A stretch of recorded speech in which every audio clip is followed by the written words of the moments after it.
Hello, everyone. Welcome back to another episode of the podcast, Not Quite Strangers. My name is Valerie Hope. I'm your host, and I'm so grateful that there are so many interesting people in this planet that I get a chance to connect and to meet. And today's no different. This podcast is all about inspiring curiosity in each other, also being able to establish connections, and more than anything, shifting our perspective as well about what we think about other people, about ourselves, even as we have conversations with others.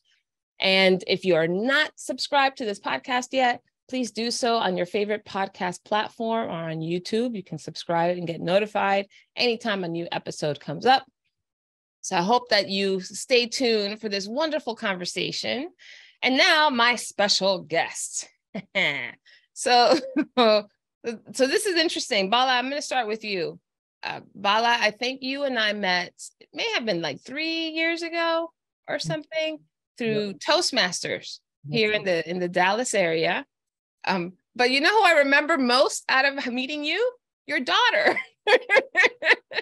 Because your daughter was doing a speech. I believe she was, I don't know if it was a speech contest or she was the opening keynote. It was the inspirational speech. Inspirational, yes, exactly. And you were trying that. You were trying that new thing in the Toastmasters, and I think I don't think anybody would have done it before. Bringing a under 18 to a Toastmaster where they have all 18 and above. Yes. Exactly. And so, I know now we have this whole WhatsApp chat where all the Toastmasters were, giving out information and making announcements. And I said, does anyone have a young person who would be willing to do an inspirational speech? And you were like, me. I'm sure your daughter was happy and she did great. She was 10 at the time? 10. She's 14 now. Wow, man, it was so great. And so I got to meet you then, and we've stayed connected throughout here and there through Toastmaster Universe. And then you came to I think it's the career day with the middle school. I was a vice president education for the PTA for the PSN middle school. You just Oh my goodness, I'd forgotten about that. Yes. So the career day, I was one of the speakers for career day. And that was you said you were I was vice president program for the middle school PTA.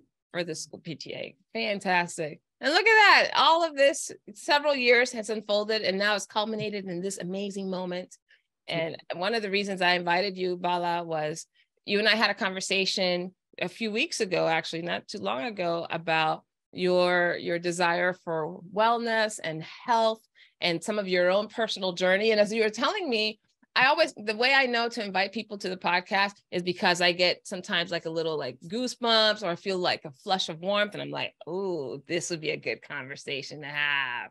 And then the thought is, who could we have this conversation with? Now, Ben, I feel like I'm your matchmaker. I've been matching Ben up with different guests. But this match, I think, is definitely a really wonderful one. Ben, you and I go back maybe 8 years now, perhaps. You and I go to the same church. We're now on the board. Ben is my president of the board and I'm his VP. So we have an opportunity to chat quite a bit these days. And I don't know, it's so interesting because every once in a while you'd mention the work that you do on the side and you have a really rooted mindfulness practice. And then you talk about the work that you do in teaching others mindfulness as well, especially those who have really serious health concerns. And the 2 or 3 times that I heard you talk about that, I'm always like, my ears perk up and I'm like, what does he do? How does he get into that? So I have all these questions and it's usually in the middle of some inappropriate time for that conversation. So I was like, Ben, you got to come on the podcast and talk about it. So that's the backstory for these 2 gentlemen. Gentlemen, welcome to Not Quite Strangers. Thank you. Thanks. Thank you. Why did you say yes to doing a podcast, beside the fact that I invited you? Paul, you go first. Oh, sure. Thank you. One, you're a friend. I would like to have conversation with, I liked your podcast, connecting with strangers. That's been an experience for me since, I would say 2019, when I quit my full-time job and then moved into my business, where I have to meet a lot of strangers every day. I have to talk to strangers, have to sell my business to strangers. And when you said about your podcast, that quite interesting for me, one.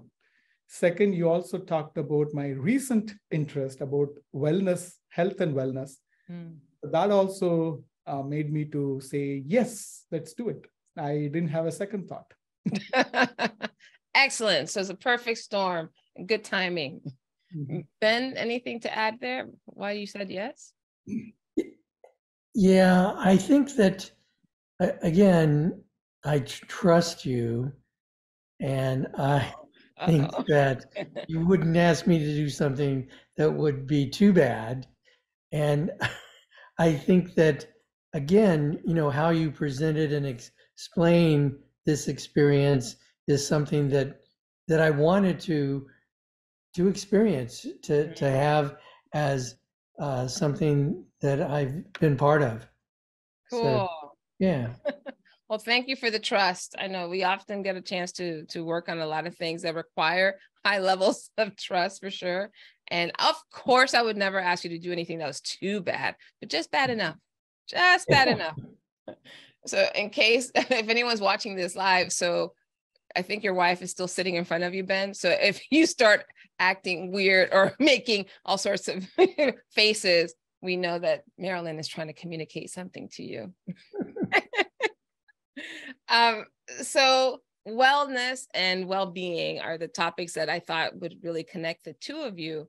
So I think it would be just appropriate to start with, what does that mean to you? What exactly do you do in that space that you can share with us today? Whoever wants to start. Ben, why don't you start? Oh, all right, Ben, your turn. I'm a nurse, a registered nurse, and I've been a nurse since 1975. So it's been a while. It's been a number of years. And I got into nursing because I started some volunteer work with migrant workers, and the doctor I worked with just was an incredible physician who gave so much to his patients. And I learned from him and his staff. And I don't think, it's not that I've never regretted being a nurse. Some days are pretty tough, but I retired from active nursing a couple of years ago, 2 or 3 years ago.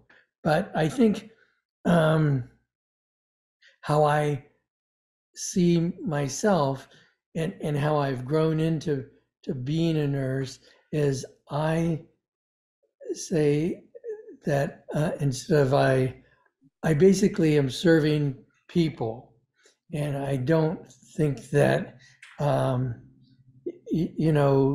I think that the essence of nursing is service, and walking with people on their journey, for whatever journey it is.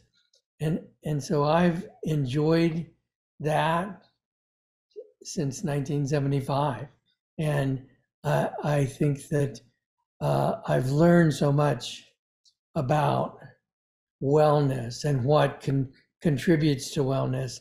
And it's not just about the medicine you give or the treatments that you give, but it's about being with that person and listening to that person, and really sharing and having some compassion with the people that you're with. So that's what I think that wellness is. It's not just medicine. It's about a wholeness, a treating people in a holistic manner. So I could go on, but I won't. We'll come back to some of the stuff you said. It's really beautiful to think about this idea of well-being being about wholeness, one feeling whole, one contributing to another's experience of being whole. But what I wanted to just clarify, you were a nurse for a long time, and then you retired a couple years ago, but you're still a nurse now. It sounds like you're not done with nursing, clearly. Right. So I still do a lot of volunteer work with oncology patients and others, but yes, I still continue my nursing profession. No quiet quitting for you. No quiet retirement. You're just going to even more meaningful work. Thank you for sharing that. Bala, I saw you over there nodding. I wanted to respect all the frontliners, the amount of effort that they have. I wouldn't say effort, the service, as you mentioned, that they put. Now that I'm seeing my wellness interest started in 2022, very recently. Though I wanted to become a doctor since high school, but somehow I ended up in computer science. I was doing IT for like 25 years, and even my business is related to IT. But I work with doctors. I'm a medical coding and billing. That's my business. So I work with doctors, and I understand their pain point from the back office. Mm-hmm. But in 2022, my interest started as part of my personal experience. But then throughout my internship, what I've learned is that the amount of things that's not connected, people are just, what could resolve my problem, right? They're longing for that healing, which I think what I have seen is many practitioners, they don't look at as a holistic, like Ben mentioned, as a oneness, as a one person, and understanding that each person is different. And you have to look at one person as an individual, and then look at every person as an individual. Not taking some kind of a treatment for work for this person, one person, and not taken cookie cut for another person, right? That's not how it, and that's when they do that, it's not healing for them. Mm-hmm. So the amount of pain that they undergo, and the frontliners, the reason why I wanted to salute is this 1.5 years has been I think it's kind of a long period for me. I've done like 60, 70 interns, but then Ben from 1975, it's like a long service. I should really salute for everything that you have done. Thank you. Yeah. And I'll echo that. It's interesting that the two of you both mentioned this idea of healing. I just had this thought that often when we talk about wellness, when we talk about health, we talk about treating something, not always healing something. I see kind of a distinction. And my own journey in wellness and well-being is, I think, much more, I want to say, let's say creative. I'm very creative about my approach. I often go to more herbs, or doing things through nutrition, or other homeopathic remedies. That's my way of staying healthy.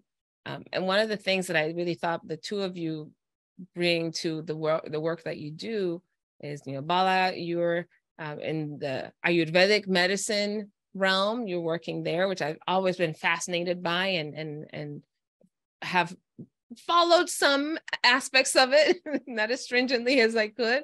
And then Ben, the mindfulness and meditation work that you do, that you bring to the work, that's something that I also practice and find a lot of, it supported me in so many ways. But I'm curious about, what is it that you do, the two of you, when you're thinking about healing people, thinking about the individuals and what they're going through, whatever their ailments might be, what do you find you're most excited about? in working with people or supporting people? And what do you find that's most daunting? Wow, that's a heavy question, to be honest. Yeah, I know. I think sometimes the perspective of curing versus healing is the topic of discussion, because, you know, curing means maybe taking away the disease that people have in some way. You, like, surgeons can take out a bad appendix or something like that, and so they've cured that person in regards to they don't have that infected appendix anymore. But obviously we have chronic diseases like diabetes and all of that stuff, and the one that I work with a lot is obviously cancer. So do we cure it?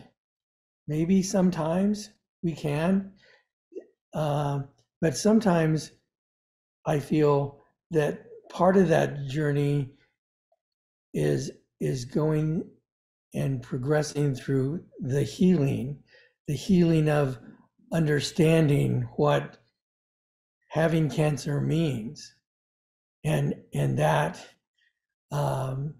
being able to face the challenges of all the things that oncology patients face is amazing. I mean, they just, again, blow me away every day with their courage. It really does. And so, healing is something that we can do, but not necessarily, there's always a cure for something, but you can obtain healing by working through that journey or those processes that have maybe even acceptance of what is in your journey. That's my thought. Okay, Ben, without compromising HIPAA, like anyone's, right to privacy or anything, can you share an example or story perhaps in your experience where you saw the healing impact of the work that you do? I guess I can give you a couple of personal cases. Sure. Two relatively close personal cases. I have had prostate cancer. I'm a cancer survivor.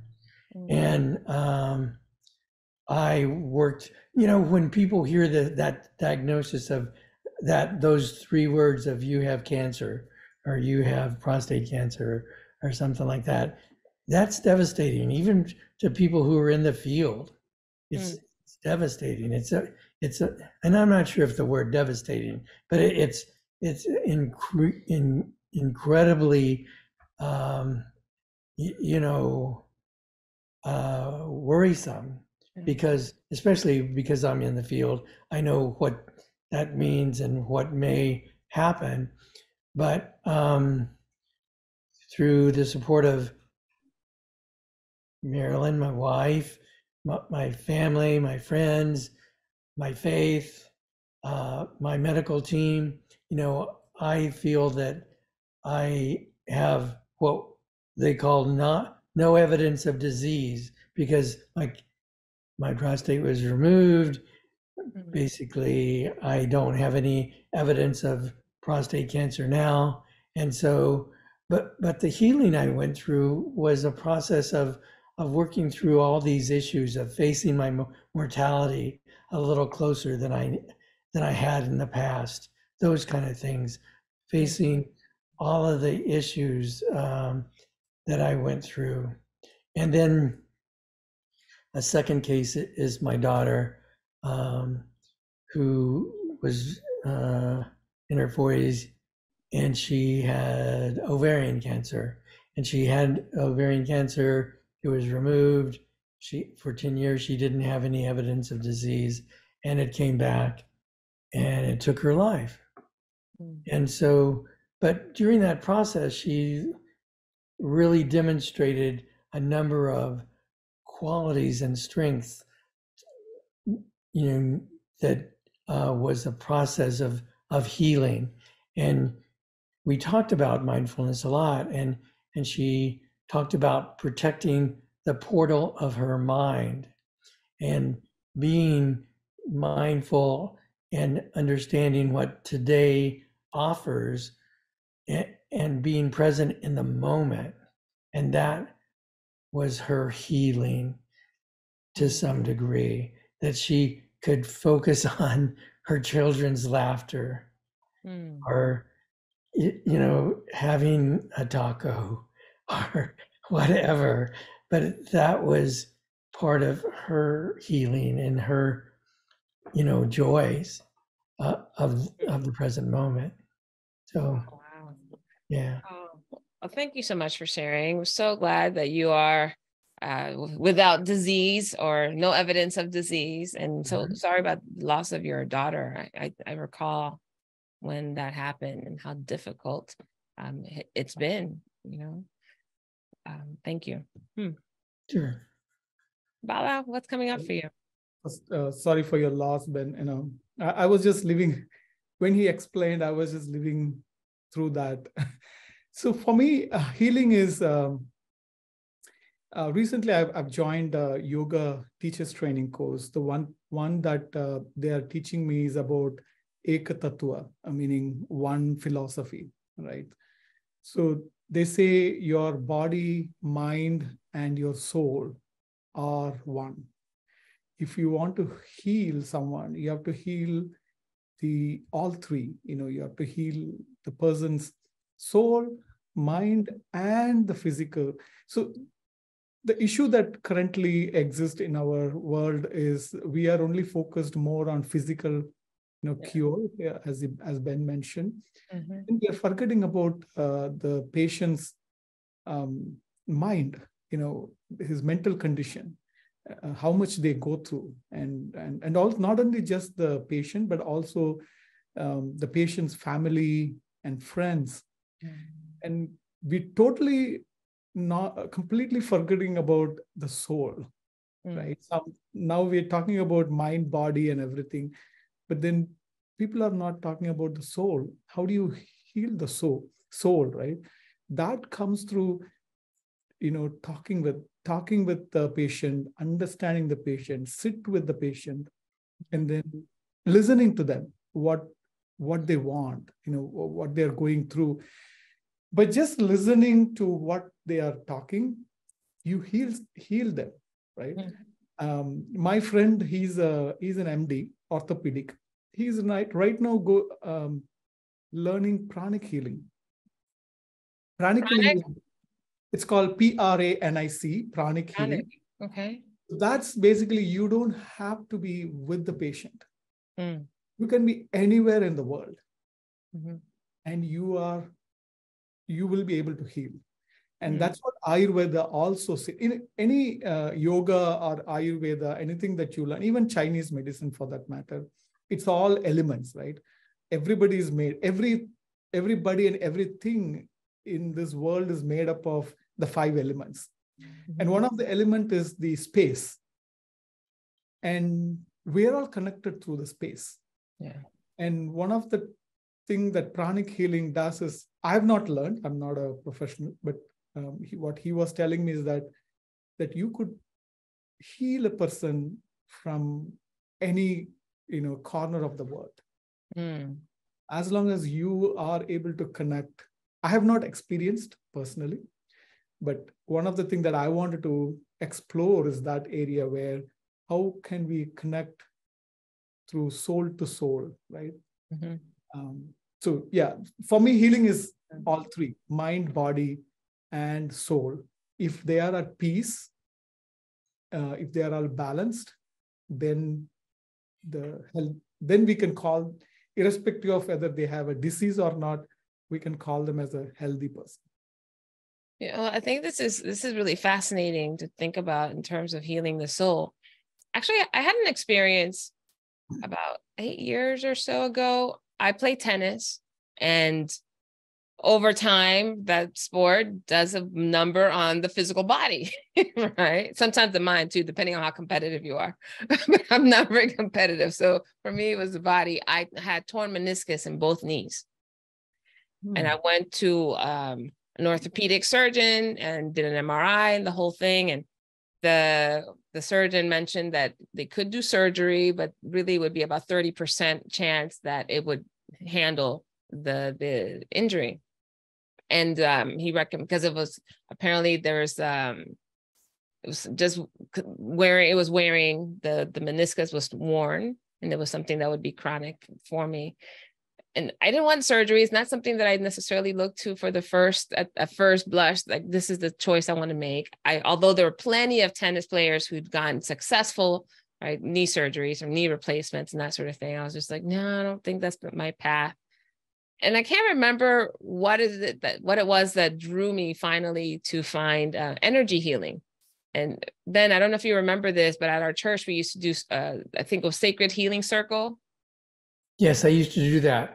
You did? Yes. Oh, fantastic. Well, you weren't there the day that I signed up for it, but I'd had enough pain in my knees. I mean, it was hard to get up and down stairs, in and out of cars. Like I was just kind of suffering with it. And I got to a point where I didn't want to do that anymore, but I was willing to try something new. And so I decided to sign up for the Sacred Healing Circle. And essentially it's similar to what you just described, Bala, where there are facilitators who hover over the body, hands basically hitting different energy centers of the body. And maybe, Ben, you could add more to the description, but I can just share from my perspective. I was lying on this table, like a massage table, while the facilitators were doing their thing, and my eyes closed. And essentially I started to meditate while they were doing it, maybe 20, 30-minute session. And at one point in the session, I swear, I felt like I had thousands of hands all over me. And I started to cry. And the thing that came to mind, it's almost felt like the angels had come to lay hands on me and said, we got you. I've not had any problems with my knees since. And I played tennis 8 years ago, no surgery, nothing. And I don't always share stories like that with those that are much more inclined to a more Western or traditional style medicine, because I don't want to have to justify, but, kind of, Bala, you mentioned this earlier, is every person is different, right? Every human being requires something different or is open to something different. And, the medicine comes through the opening, whatever that opening is. But I just thought I'd share that because I've had experiences of healing that are not explained in the most typical terms. Yeah. And that's where this, I was also learning one of the philosophy in yoga. They talked about what is truth and what is a science, right? In the science, you have proofs, right? That worked. And if there is a proof, there is a chance that it can be disproved. But the truth cannot be changed. Truth is always a truth. So yoga is basically going beyond the proofs, saying, okay, will it work? Will it not work? Will he be able to heal me, or will he be not able to heal me? Meaning the person who's healing, right? If you have a doubt, then you wouldn't have got the healing that you got. You believed in it. You went beyond the proof, and you accepted it as a truth and believed that it will heal you. And that's why you cried. I mean, it's not crying, it's actually water came out of your eyes, tears, right? So because you believed, it worked for you. And that belief, no science can prove it, right? No science can explain it. So. Ben, what are you thinking over there as we're having this conversation? Well, I think that mindfulness does have an important part to play in that. Mindfulness is, connecting with your body, mind, and spirit. And we all have this ability to be mindful. and connect. But it's really important for each of us to set an intention, or basically set some time aside to really, I guess, for reflection, and to get in touch with our heart and what we need for the day, or for, whatever we need. And I think that helps us, in our day, and helps us make things, help us be aware or conscious of all that there is. I mean, there is so much. Again, I believe we're all energy. We're all an energy force. And so we can certainly tap into that thought and process, and be a positive energy to others too. So that's what I was thinking, is that I know that there's a place for modern and traditional medicine, but there's also that other place where people can get, I'm not sure if the word's assistance, but can the complementary therapies, Reiki, the yoga, all of those things certainly help too. Yes. That's got to be hard. I find it, I'm challenged sometimes with people who have really strong belief, right, that this is the best type of treatment, or this is the best type of approach, especially when it comes from something more traditional. And then you make it sound so like, yeah, of course, there's room for both, right? You can do both. And you come from that background. You heavily entrenched for many years in the healthcare industry as a nurse. And then you also participated in sacred healing circles and do all these other things. Like, how do you reconcile the two? And I imagine in the environment or the community that you hung out with, did people think you were weird? Yeah, but I'm not sure it was because of that. Okay, fair enough. Yeah. No, I think there's a good number of practitioners, professional physicians and stuff like that acknowledge that there's other, therapies and systems, like I said, either we call it complementary medicine, but I don't know if,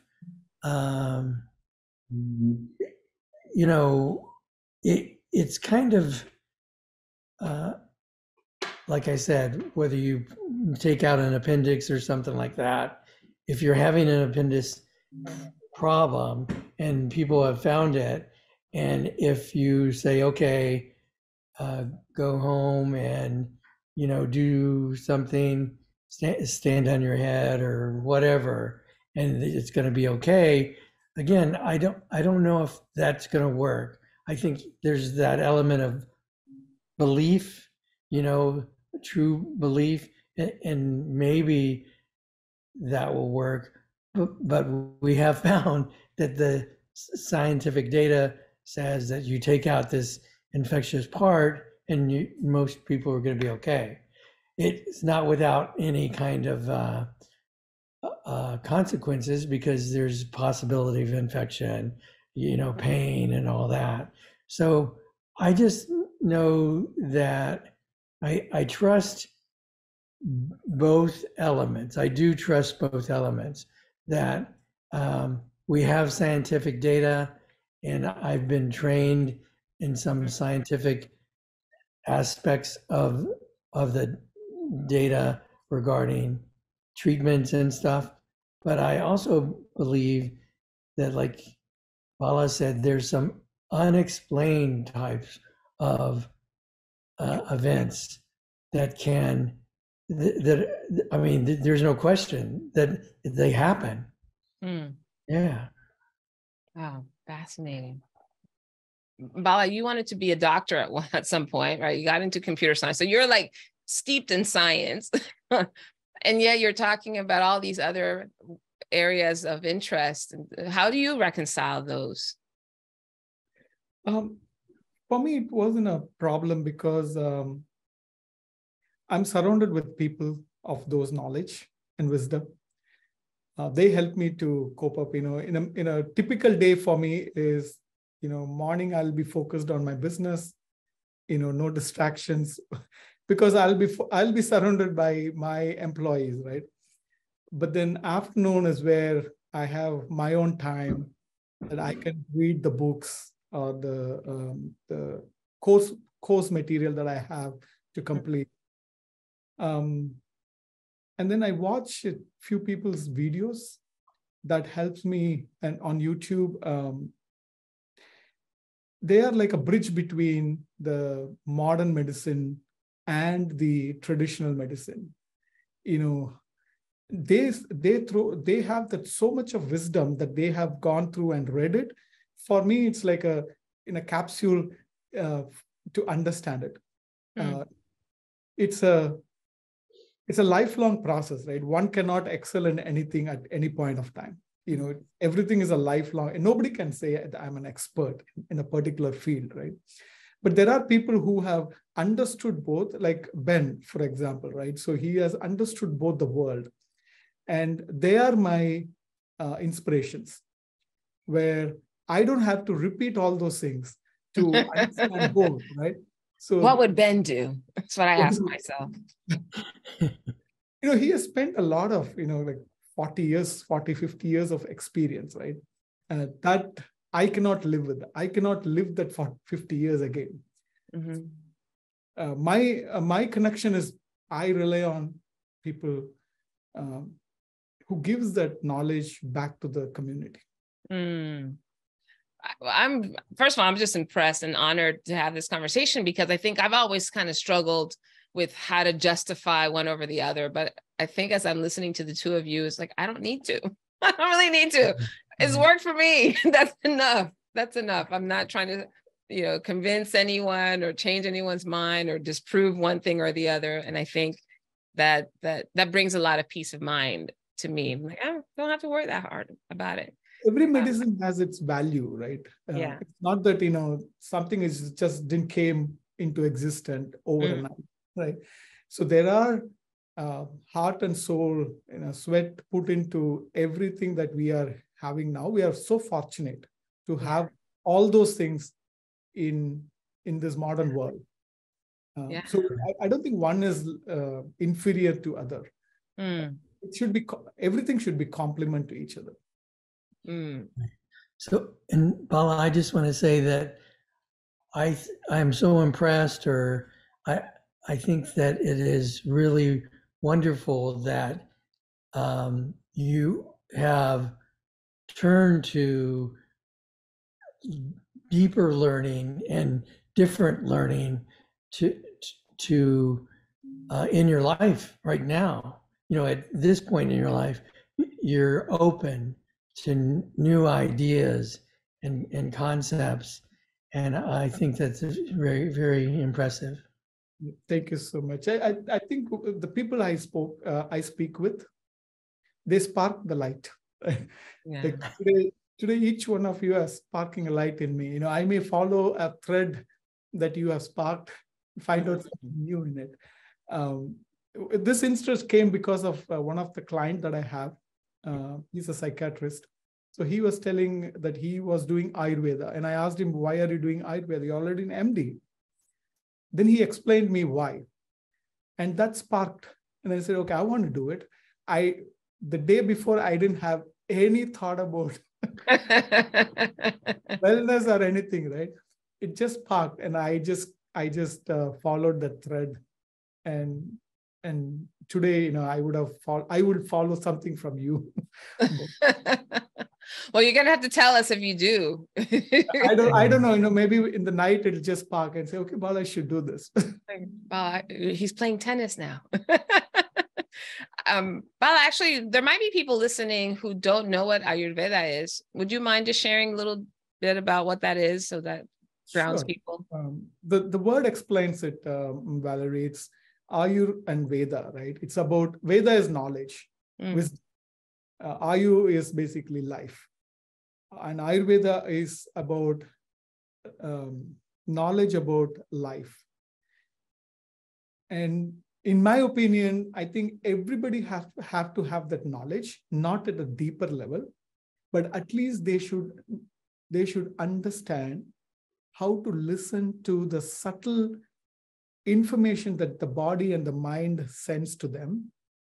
And if they can understand that, and that will be the first step for the healthy living. They don't need to have like how you did, right? So you listen to your body and then said, okay, I don't want a surgery, but why don't I try this? And you tried and it worked. But if it not worked, you would have tried something else, because you strongly believed that that's not the path that you want to go, and you are able to listen to your body, right? But for every action, whatever we say, whatever we think, whatever we eat, if you know that how the five element works in your body, the air, either the space, the fire, water, and the earthy elements, how they interact within your body, because we are made up of trillions of cells and trillions of bacteria, right? Even though we see as our physical body, we are not a physical body. Even the cells, skin are cells. We are a colony of cells, right? And those colony of cells are united by these five elements. And each one, if they understand, and that's what Ayurveda teaches us, how those five elements work together. And you must be knowing, they basically grouped it under Vata, Pitta, and Kapha, where Vata is more of air and space element, Pitta is more of water element and fire element, Kapha is basically the earthly element. As a practitioner, if I understand how it works together in our body, I will be able to teach people, and then they can heal themselves. So it's about the lifestyle. People talk about nutrition, herbal medicine, everything. But then end of the day, it's a lifestyle change that we have deviated so much from that. Very typical example. Human is the only being which do not follow the sunrise and sunset. Every other animal will follow the sunset and sunrise and sunset. And we have so much distraction now that our lifestyle has completely disturbed.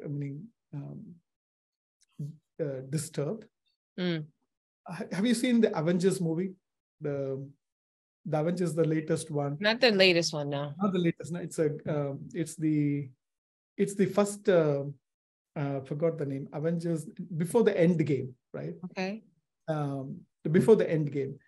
So in that movie, one of the things that if you go back and watch, Hulk will say that, okay, give this. There'll be five elements, right?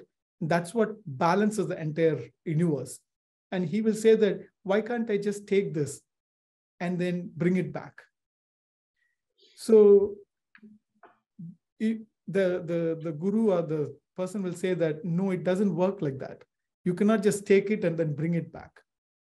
Because the moment you take it, you're disturbed. The balance is off. The balance is out of balance and you cannot bring it back. So and in the end game is where they find that they can go back in time and then replace it. But it's a beautiful theory that Ayurveda teaches us about these five elements. And it's very simple theory. And if everybody can understand that the five elements, how it works in their body, I think they should be able to heal themselves. Ben, do you do anything with Ayurveda, or are you familiar with it? I've read about it, and yes, I know about it, but I don't think. Well, I know I don't follow it specifically. I mean, like you said, there is some aspects of nutrition and that I follow, things like that. I can't remember my body type right now, but I did examine or or find out what my body type was so that I would know what is good for me. But I eat peanut butter, and even if I whatever type or not, I'm going to eat peanut butter. That's just what happens. So that's exactly, Valerie. If our body is made up of the 5 elements, everything is made up of the 5 elements. Mm-hmm. It's basically the combination. The fire and fire. If your body type is more of pitta and fire, you are not supposed to eat more spicy food. Or fire. Because it's a fire. I love spicy too. I know, I understand. I think that's the understanding. If you, for example, peanut butter may be very dry, and if your body is very air and then space based, then I'm just taking an example. Then you should try to minimize those kind of foods. So as you go through, understanding each food, you don't need to learn. You can go back and ask your grandma. Grandma will tell everything, and that's what we are missing, right? So we are missing that lineage within our family. Yeah, that does. I know my great grandmother for sure. Based on, I never met her, but my mom and my aunts have told me that she was definitely someone that used a lot of holistic and homeopathic remedies. Partly that was the times, right? The times, that's what people did often. And I think intuitively there's some things that she, I don't know, somehow genetically has been passed down to me. Although my mother may not do some of the things, I'm the one telling my mom, you should try this, you should try that. I will exchange ideas, but I find that in my family, we tend to lean more towards that particular type of healing. I'm curious if the two of you have any questions for one another. What questions do you have for each other based on what you've heard from each other so far? One thing that I wanted to understand, since Ben has explained to this, shared with us, how did you heal yourself when you went through the medical condition that you had and you with your daughter? What did you do to heal yourself? Yeah, well, I did have this surgery, but again, from the perspective of healing, I feel that what I feel I call my healing is that I did as best I could. Sometimes I wasn't mindful, but I really spent a lot of time and mindfulness. You can be mindful about washing the dishes and just being present in that moment of washing the dishes. But mindfulness also can, there's some thoughts and feelings that you have that you can get in touch with. And so I feel that, my health is directly related to how I continue to sit and practice my mindfulness and come in touch with what I need and or my self-care. Mm-hmm. Yeah. Maybe. Yeah, I agree. One another follow-up question, Ben.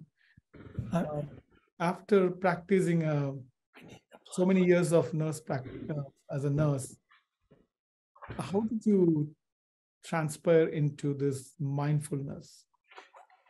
Well, I'm a child of the 60s. So I actually did have some mindfulness. Excuse me for just a minute. I have to plug in. Okay.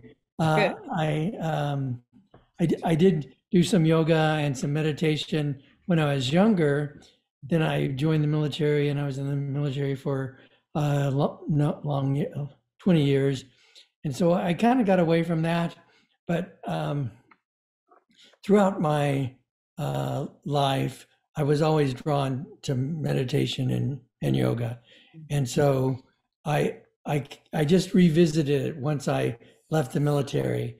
And I feel that a lot of what I did with the patients that I worked with or that I served is that I shared and allowed them to, one, I was with them and asked them what they needed, but then I felt that I shared my knowledge with them about mindfulness and how it's important for them to understand who they are, and that when they're going through this journey, they can share that with their loved ones or others.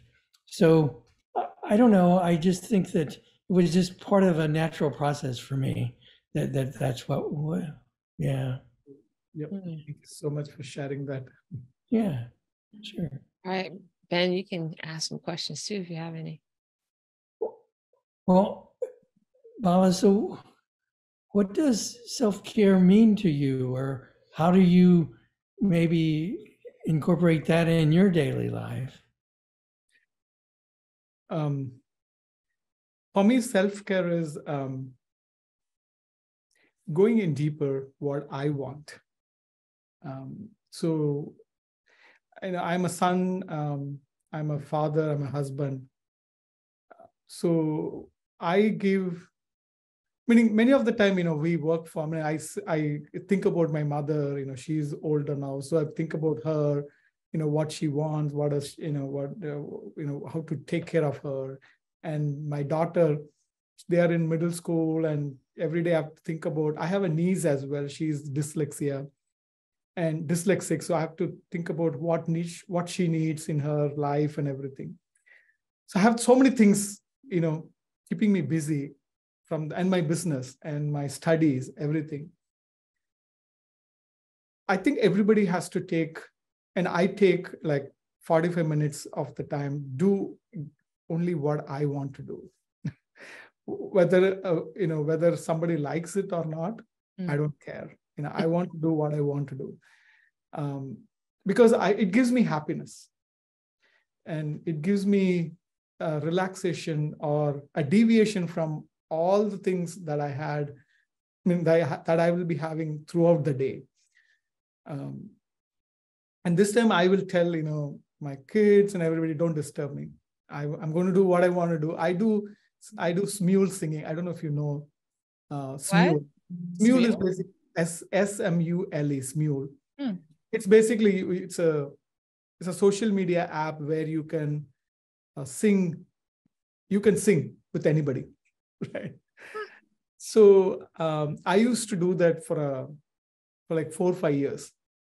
After 9 o'clock or 10 o'clock in the night, I'll spend like 2 hours just singing whatever song I want to sing, record, and then I'll share it with my friends, and they laugh at it. I'm not a singer, right? But then still I want to do that and then share it with my friends, and they give some comments, right? And it makes me happy. Or they listened and they commented on it. And then after I joined Ayurveda and everything, I didn't have time to do. But then once in a while, I'll do that. I'll just go, and that's what self-healing for anybody. Just take that 1 hour for you. Do what, fishing, for example. Somebody likes fishing. Just sit alone, do nothing, and then what you want to enjoy. I've never heard of smule, and I think you should give us a taste right here. I mean, this isn't smule, but you want to sing something, Bala? Oh, no. No? All right. Maybe we'll. Maybe I'll send you my videos. I never. Okay. That's my. I can sing alone. Yeah. Like a bathroom singer, right? But if you ask me to sing in public, I'll be like, no. I mean, it's not really public. There's only 2 of us here. But you're right now. She is persistent, man. I'm just offering an opportunity. That's all. Thank you so much. Of course. But that's a really good question, though, Ben, about what self-care looks like, because I think I don't know how often I hear men talk about self-care as much as I hear women talk about self-care. So what do you do, Ben? Like, what's self-care in your life? I eat peanut butter. Peanut butter. Yes, check. Yeah. No, mindfulness is important to me. So I spend at least 10 to 20 minutes a day doing a meditation practice. Uh, and I recently, in the last year, I started playing pickleball. So pickleball is something that I really enjoy a whole lot. So, but when I was younger, just enjoying all of my children and what they did, and they keep me young still. So, and then I can't forget, or I don't know. I just think that being curious, I just don't, just like Bala is so spontaneous in what he does. I mean, I think being curious really is, and I remember finding bugs or rocks and stuff with my kids, and I still do that. Are you with your kids when you're finding bugs and rocks, or just on your own? Actually, not anymore. But I take some to Maryland. Some of my favorite rocks are. I don't take any bugs to where No I bugs, don't. thank goodness. I don't know if she appreciated it as much. That this is, I think the idea of taking care of oneself. Obviously, we were talking a lot about health from the perspective of something gone wrong or something's out of balance, and then how does one heal? I think what the two of you are also pointing to is the idea of making sure that emotionally, right, you still nurturing, you're nurturing your health, right? The health that you currently have, whatever percentage of health you have, to nurture it by doing things that you enjoy, doing things that keep you grounded. I know right now, actually this week, I've done this for the last couple of years as a business owner. It's not common to just take time off. Sometimes we get so focused, especially as a solopreneur. I'm on my own doing the work that I do. And a couple of years ago, I decided I needed that free time, kind of like what you're saying, Bala. I just needed time and space to do anything I want to not be run by my calendar. And so this week is one of those weeks. I take 1 week in June, a week in July, and a week in August, where I just don't allow my calendar to run my life. Now, I might have things like this, but usually I'm very selective about what goes in that week, something that I know will give me energy. And the rest of the time I do either, whatever opportunity shows up, or maybe nothing. Whatever I need to heal or need to relax from, it's fantastic. So I find that self-care comes in a lot of different forms, but I think the two of you are pointing to, we have to be aware what our bodies, mind, souls need, and then also what makes us come alive, what gives us that sense of joy. I think Valerie touched upon a very good point that female has a lot, women, right? But basically they have a lot of things that they think, the makeup and the be careful, Bala, you have daughter and a wife. So I know. The reason I'm telling you is there are so many things that for women there is a self-care. They think it's self-care, but from a men's standpoint, we are not talking much about that. I think that's where a lot of addiction happens, is what I'm thinking. Where, men especially very hesitant to share with other people, because they are always expected to lead the family, lead like an example. There are a lot of pressure on them to do so. The reason I'm touching this topic, because there is in LinkedIn, I believe, there is a group talked about men's suicide. Overnight, they change. They commit suicide because previous day they were happy. They are with the family. They have money. They have children. They have everything that they want. But then the next day they are gone because they have not shared. Like women, men are not sharing with others. It's a peer pressure that they have. The society expects certain things, or they think that the society is expecting certain things from them. That leads to a lot of suicidal thoughts and committing suicide, especially the middle-aged men, right? Yeah, I just want to touch upon that since you talked about, men talking about self-care. I just want to share that. Oh, I'm glad. No, I think that's profound what you shared. I'm curious, Ben, any thoughts? You've worked with populations of people who are very ill or in a lot of pain as well. In your own self-care routine, what are your thoughts about that?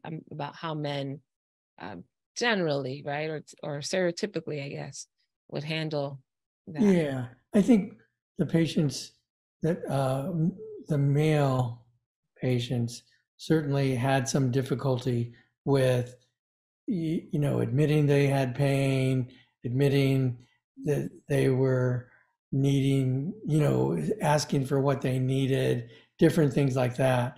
But as they went through their journey, a lot of patients found out how to do that. But I know in my culture, it is, again, certainly, I believe, where men are supposed to be strong and not complain and those kind of things. And that's BS. That's just definitely something that, I think it is just, it's there, but I know that some of the men that I talk to that are even a little bit younger than I am are not quite as indoctrinated by that. So I'm glad, but I hope it doesn't take a major illness to make that happen. That's the point is, again, if you are mindful and conscious awareness, then maybe you can become in touch with the need to communicate, because it helps you with connection. You're more connected to whether it's your family or other people. Yeah. That's definitely a health-giving activity, the connection. I did a podcast episode with two gentlemen, Prashant and Skip, where we talked about burnout and depression. And it was actually one of the most watched episodes in this series, which I thought was really interesting to have a male perspective of dealing with these mental health issues. But I think what you're saying is it's huge. It's important to have these types of conversations. I know this is small, but my dad is 79 years old, and earlier this year he had cataract surgery. He's since remarried. He and my mother are divorced, but he's since remarried, and his wife works in a different state, and she was not able to, because of her schedule, to be there for when he was doing his first eye. But I talk to my dad every week, so I have a sense of what's going on in his life. And he'd mentioned enough times some level of concern, although he never came out and said that he was concerned or scared or fearful or anything. I picked up intuitively that perhaps he's feeling really unsure about this procedure. And he's not a fan of hospitals and that sort of thing. So he lives in the state of Alabama. So I actually offered him and his wife, I'm like, you want me to be there? I can work from anywhere. So I actually spent nearly a week with him and went with him to the clinic when he had his, then I got to rub it in my brother's face. Like, I'm the good daughter. I got bonus points. I'm the only daughter. So that's probably why they're probably like, good, you should have done that. But it was interesting, I think, just to have an opportunity to see, I think as a woman, finding the cues, right? I have three brothers. I don't have any sisters. And I find that I've learned that they are only as open as I invite them to be. They don't volunteer. Here's what I'm dealing with. I'm ill or whatever. I have to create the space and opportunity to ask and to allow them to share and to take the sharing very, very seriously. I think the moment that I make fun of or diminish or dismiss, that window closes very quickly. So thank you, the two of you, for sharing what you did. I hope, if nothing else, that there are people out there who take what you said to heart. But I'm curious, what advice would you give either the spouses, the children, the other colleagues of men that maybe are not doing the self-care that the two of you have demonstrated? What advice do you want to give them? I have not actually experienced that, but I'm thinking, since you're asking the question, I think the family should ask his friends. Oh, Close friends. Because as a person, I share little detail with my friends rather than sharing with my family.